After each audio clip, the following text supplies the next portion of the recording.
Bonjour mes chers francophones, bienvenue à tous, bienvenue sur ma chaîne. Les amoureux de l'astrologie, les abonnés, les clients, les amis, je suis Olga Vassilchuk et j'ai une vidéo très spéciale pour vous aujourd'hui. Une vidéo sur l'ingression des nœuds lunaires dans les signes Gémeaux-Sagittaire qui aura lieu ou qui a eu lieu le 5 mai 2020. Les nœuds lunaires resteront sur cet axe, sur l'axe des signes Gémeaux-Sagittaire jusqu'au 18 janvier 2022. Je vous rappelle que les nœuds étaient dans les signes Cancer-Capricorne depuis le 6 novembre 2018 jusqu'à aujourd'hui, 5 mai 2020. J'enregistre la vidéo le 4 mai. Je tiens à souligner une information très importante que le texte que vous allez entendre, c'est le texte d'auteur qui a été écrit, qui a été créé encore en 2014 et qui a été publié sur mon site web astroesotericpro.com. En fait, il s'agit de l'interprétation de tous les axes des nœuds lunaires. Mais c'était l'ancienne version du site web. C'est-à-dire que le site web qui fonctionne aujourd'hui, toujours sur la même adresse, astroesotericpro.com, ne contient pas tous les articles que j'ai écrits qui ont été publiés à l'époque, en 2013-2014. Je ne les ai pas tous copiés. Vous pouvez trouver sur mon site web actuellement les articles sur l'élite, le noir, l'élite, méchante sorcière, l'élite et l'élite dans les signes zodiaques. Aussi les articles d'auteur. Les articles sur les nœuds lunaires, lecteur de votre destin, et les nœuds lunaires dans les signes zodiaques, je compte les poster bientôt sur le nouveau site web. D'accord? Vous pourrez lire dans le futur proche l'interprétation de tous les axes de nœuds lunaires. D'accord? Mais aujourd'hui, vous allez entendre l'interprétation des deux axes, Cancer-Capricorne et Gémeaux-Sagittaire. Donc, c'est le texte d'auteur, s'il vous plaît. L'homme, doté d'une âme immortelle, revient chaque fois sur Terre dans une nouvelle incarnation afin de poursuivre son évolution. Par conséquent, son essence, dans le cadre d'une incarnation isolée, n'est ni un fait banal, ni un phénomène statique, mais un processus dynamique. Chaque âme a son propre chemin, sa mission unique, son destin. Pour chaque âme, un programme exclusif est prévu, ainsi que des enseignements et examens individuels.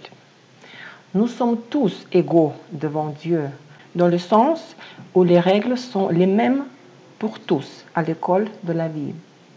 L'âme élargit sa conscience à travers la sphère de l'expérience terrestre, souvent douloureuse, en surmontant les obstacles, en faisant des détours, en se retrouvant parfois dans des impasses. Et ce, jusqu'à ce qu'il trouve son chemin de vérité. L'être suprême n'a jamais laissé l'homme à lui-même, condamné à errer sans comprendre ce qu'il doit faire, sans savoir comment vivre ou quelle direction prendre. Tout au long de l'histoire de l'humanité, à travers les personnes illuminées et les relations spirituelles, l'homme a reçu les lois morales sous la forme des commandements. Mais ce ne sont pas une seule piste.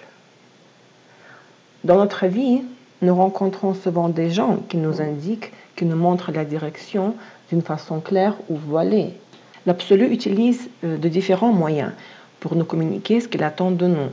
Nous devons seulement être capables de lire les indices sur notre chemin. Comment l'astrologie, comme outil objectif et précis de l'évaluation du niveau d'auto-évolution, peut-elle nous aider dans cette quête? Dans l'horoscope de naissance de chaque personne se trouve encrypté l'axe de son sort. Cet axe détermine les leçons de vie et les situations fatidiques, inévitables. Et cet axe est déterminé par la position des nœuds lunaires, en partant de celui du sud et en allant vers celui du nord, du nœud descendant vers le nœud ascendant. Les nœuds lunaires sont deux points d'interaction entre l'orbite lunaire et celle de la Terre. Ils se forment lors du passage de la Lune de l'hémisphère sud vers l'hémisphère nord. Les nœuds lunaires tournent lentement autour de la Terre dans le sens horaire et font un tour complet en 18 ans et demi. Dans l'horoscope, ils se positionnent toujours dans les signes opposés du zodiaque. Par exemple, si le nœud nord est en bélier, celui du sud va toujours être en balance, le 6e signe zodiaque à partir du bélier. Ainsi de suite. Environ tous les 18 mois, la position des nœuds lunaires dans les signes change. La position du nœud sud ou du nœud descendant ou Ketu est aussi appelée la queue de dragon, la queue du dragon. Sa position dans le signe et la maison de l'horoscope aident à déterminer les caractéristiques innées de l'homme, ses capacités, ses talents, ainsi que les traits qui chez lui se manifestent facilement et sans effort, de façon naturelle et inconsciente, puisqu'ils furent acquis dans l'incarnation précédente. Le nœud du Sud est la clé vers les couches les plus profondes de notre psychologie. Il décrit les schémas les plus ancrés de nos réactions. Si nous nous appuyons trop sur ces réactions familières, nous nous retrouverons dans une impasse interne. C'est que le pôle sud de l'horoscope est la ligne de moindre résistance, comme pour l'eau qui coule du haut de la montagne vers son pied. Et lorsque l'énergie ne circule pas vers le pôle souhaitable, du point de vue évolutif, elle s'accumule inévitablement dans le pôle opposé. L'homme perd d'énormes opportunités d'évolution s'il demeure dans cet état et résiste à s'engager dans sa voie d'évolution, la voie qui exige de l'homme un effort fait dans une nouvelle direction. Il ne doit pas pour autant renoncer à ce qui lui a été donné à la naissance, mais plutôt l'utiliser comme une force et un avantage. Cette nouvelle direction est indiquée par le nœud nord, ou Rahu, ou le nœud ascendant, qui est aussi appelé la tête du dragon. Il indique à l'homme comment il peut profiter pleinement des opportunités présentées à lui par son destin. La position du nœud du nord indique le type de comportement et de réaction à adopter préférablement lorsque se présentent des défis extérieurs, ceux qui peuvent lui offrir de nouvelles voies et l'aider à résoudre ses problèmes. Il s'agit des nouvelles entreprises à mener, des nouveaux talents à développer, des objectifs auxquels l'homme doit aspirer, ainsi que des étapes difficiles sur le chemin de leur réalisation. Le nœud du Nord définit la vraie mission de l'homme, le moyen d'avancer dans son évolution spirituelle. Il caractérise notre attitude envers l'avenir et face à tout ce qui est étranger, tout ce qui nous est étranger ou peu familier.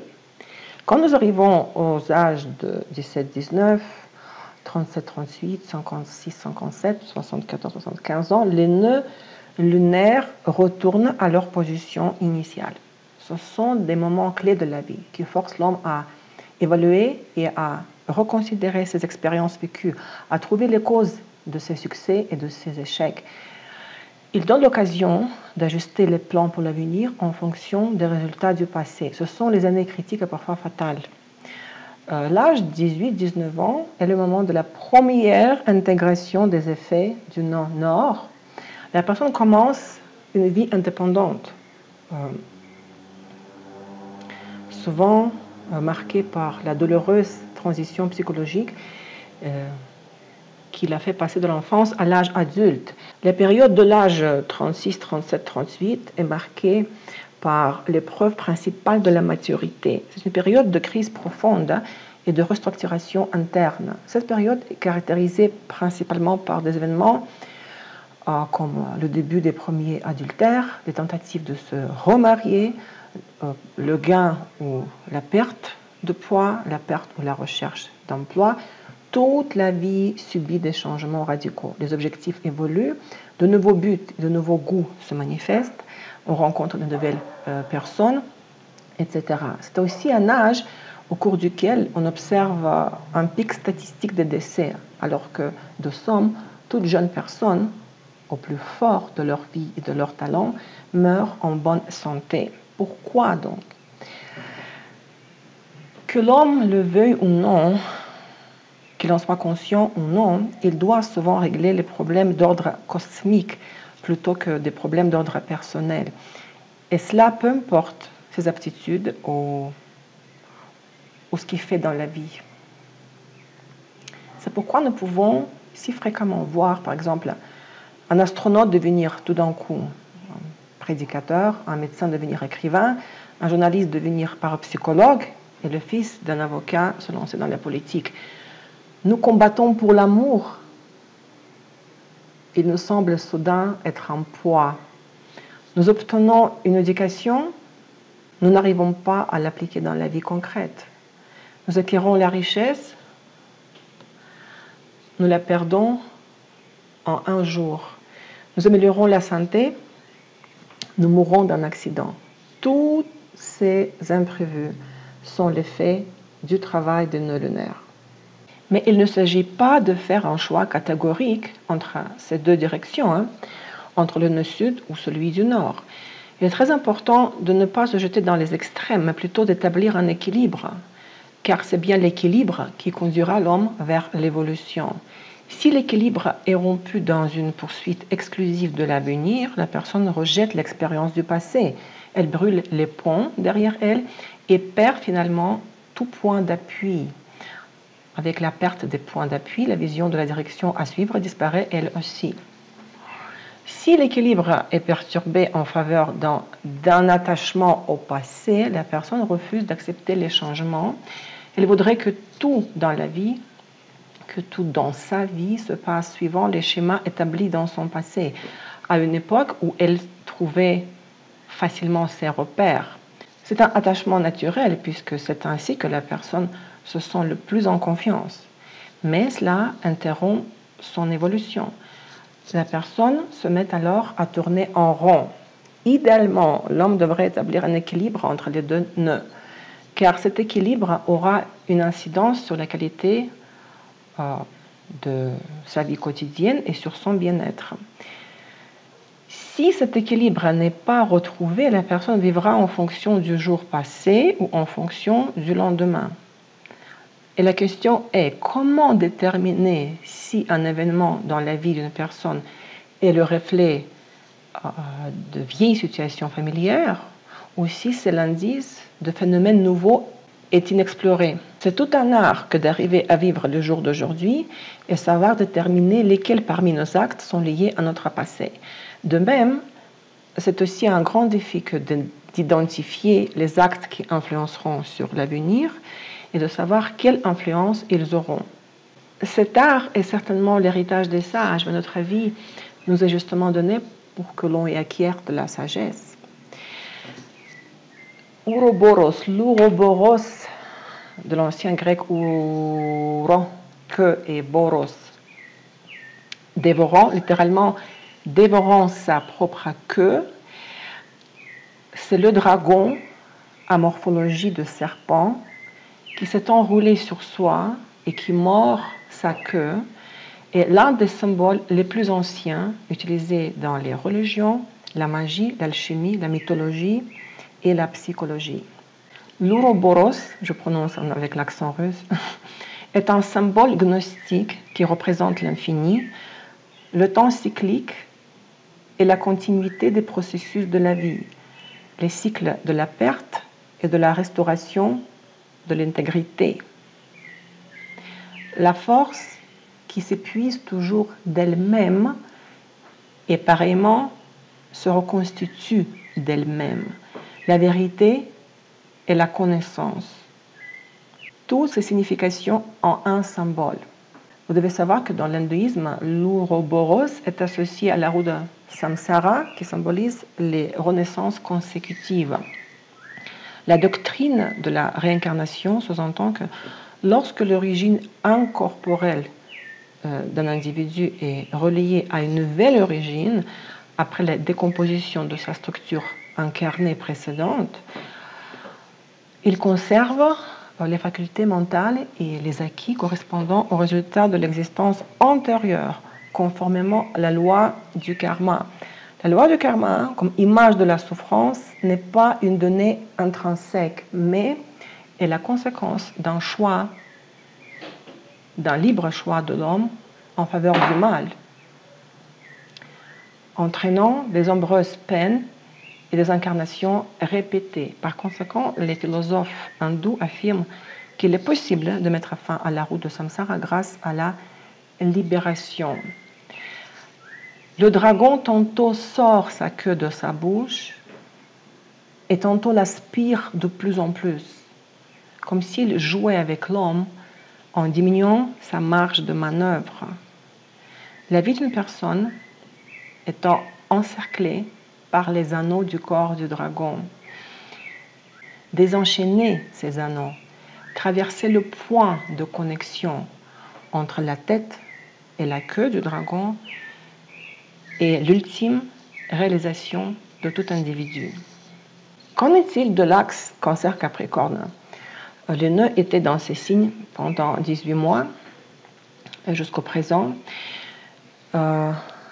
L'axe Cancer-Capricorne est l'axe de la responsabilité et son objectif est d'apprendre à prendre soin de soi-même tout en prenant ses responsabilités envers sa famille et la société.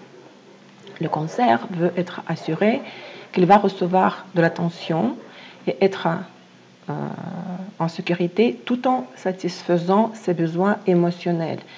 Il trouve la satisfaction en remplissant ses responsabilités au sein de sa famille.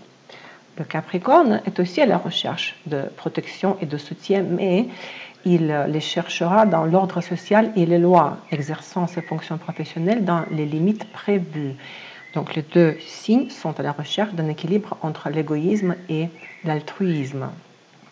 Le Cancer est à la recherche d'un lien spirituel et émotionnel. Il s'occupe des autres et il trouve la satisfaction de ses besoins psychologiques personnels. Mais lorsqu'il s'implique trop envers les autres, il peut devenir extrêmement dépendant et par conséquent se sentir malheureux. De la même façon, il peut se transformer en un éternel protecteur qui donne tout, mais qui a peur de recevoir en retour. Le Capricorne est plutôt préoccupé par les besoins de la société et agit sur les plans matériels et pratiques. Il est convaincu qu'il va pouvoir satisfaire ses propres besoins matériels en assumant la responsabilité de protéger l'ordre social. Mais parfois, le Capricorne peut en venir à ne penser qu'à ses ambitions personnelles. Il finit alors par utiliser le pouvoir pour servir ses propres fins. L'axe Cancer-Capricorne nous apprend comment trouver l'harmonie entre nos responsabilités familiales et notre devoir envers la société.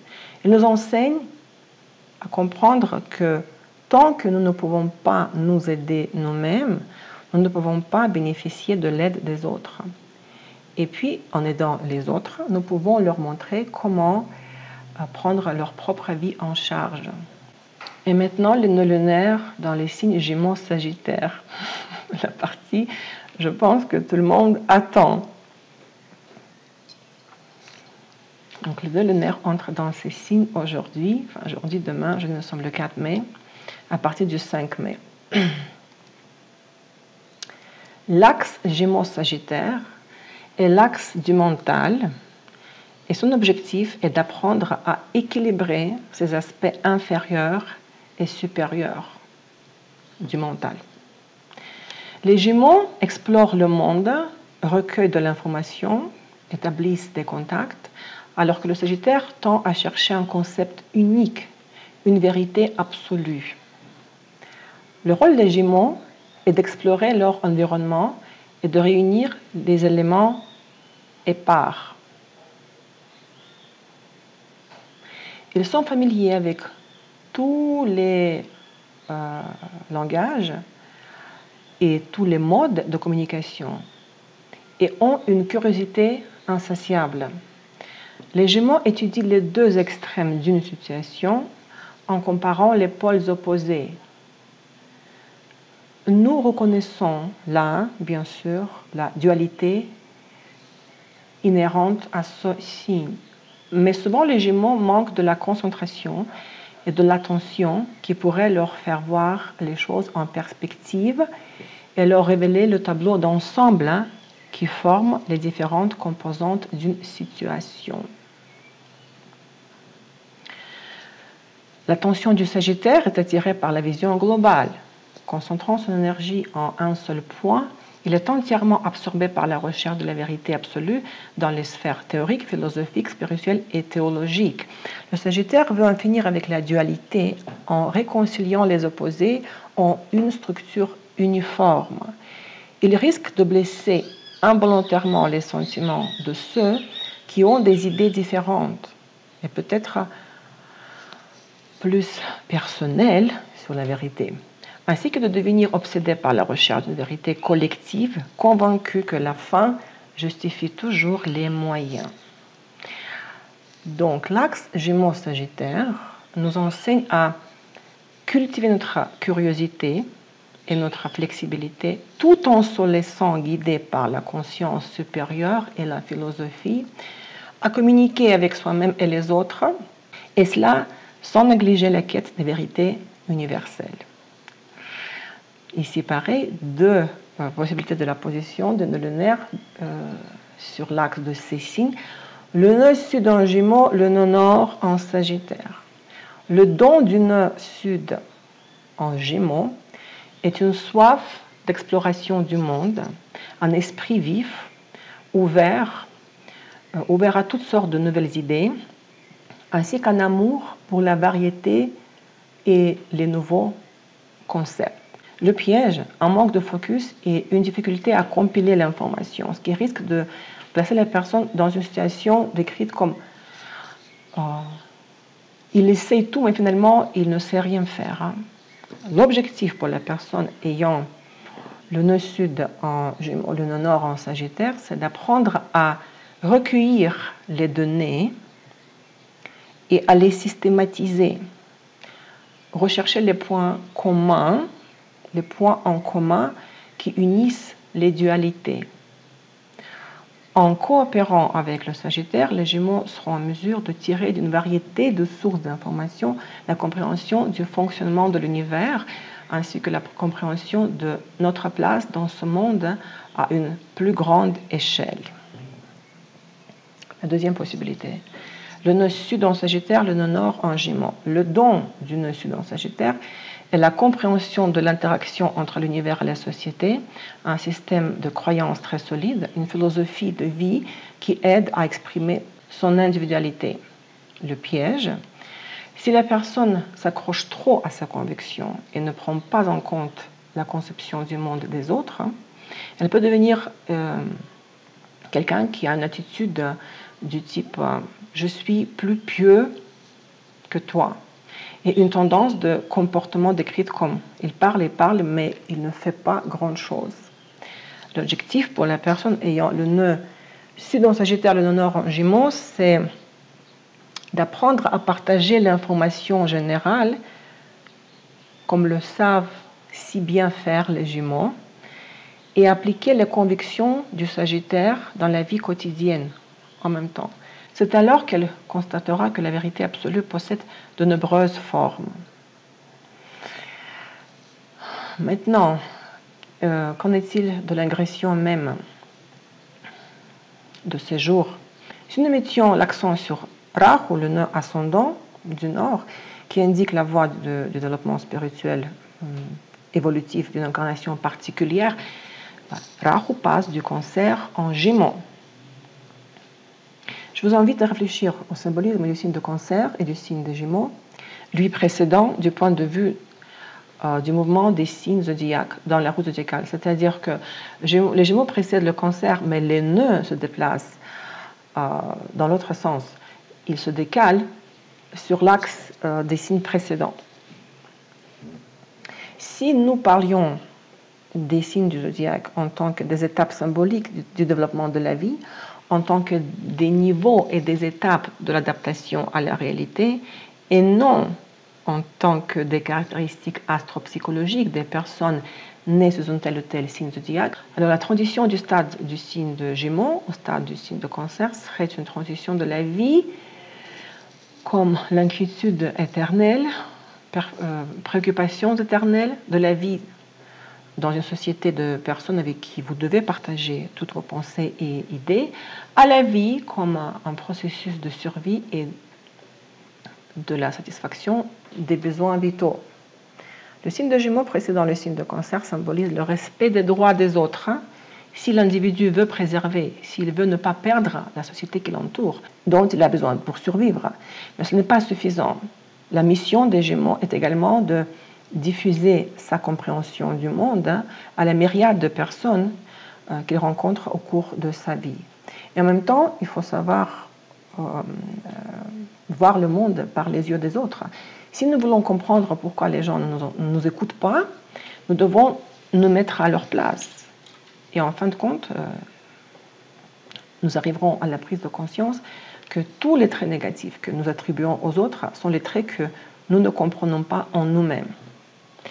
Donc, sur l'étape suivante de l'évolution, correspondant au signe de Cancer, notre besoin vital le plus grand, c'est la nécessité de trouver notre petite place dans le grand monde, de rencontrer les conditions dans lesquelles nous nous sentirions protégés, en sécurité, ayant le minimum pour satisfaire nos besoins biologiques.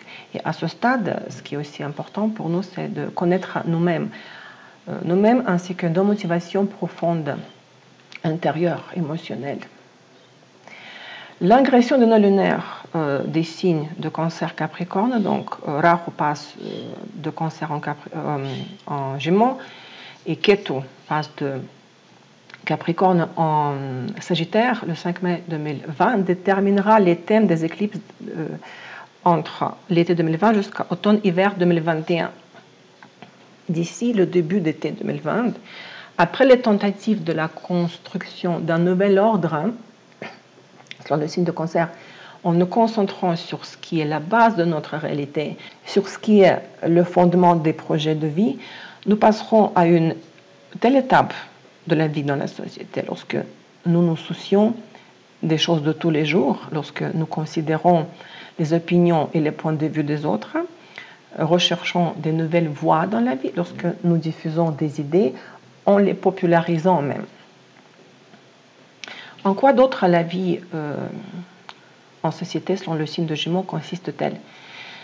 C'est la participation la plus directe dans la vie de la société. Il s'agit du rôle de spécialiste de la communication, du travail de groupe lié à l'éducation et à l'enseignement, de l'activité d'écrivain, d'enseignant, de conférencier. C'est la création de nouveaux systèmes éducatifs, mais il est indispensable d'abord d'apprendre à nous exprimer avec succès devant les autres personnes, d'abandonner la foi dans les gourous et les livres en explorant les nouvelles opportunités. Sur notre chemin en direction du Nord en Gémeaux, il y aura de multiples rencontres avec d'autres personnes qui doivent se libérer des anciennes doctrines. Et nous serons en mesure, je l'espère, les aider avec cela, tout en testant et en remettant en question la vision du monde dominante. Les nœuds lunaires se déplacent dans le sens opposé du mouvement du zodiaque. Pourquoi? Les nœuds symbolisent les relations de cause et d'effet dans notre vie, la loi du karma. Le modèle de notre vie actuelle est en relation étroite avec les droits et les obligations reçues au moment de naissance de l'incarnation actuelle. Le fait de remplir nos obligations conduit à la croissance spirituelle et ceci ne peut pas être évité. Personne n'a le libre arbitre total, à l'exception des individus les plus éveillés spirituellement. Et les nœuds lunaires sont les points qui contiennent la concentration des tâches qui relèvent du destin et du libre arbitre. Ce sont ces portails à travers lesquels le facteur karmique fonctionne, par le biais desquels la force universelle suprême interagit avec l'homme. Dans le sens spirituel, le mouvement rétrograde de l'axe du destin, de l'axe des nœuds lunaires, implique que tout ce qui se passe dans le présent a ses racines dans le passé. Merci pour votre temps. Prenez soin de vous. À très bientôt.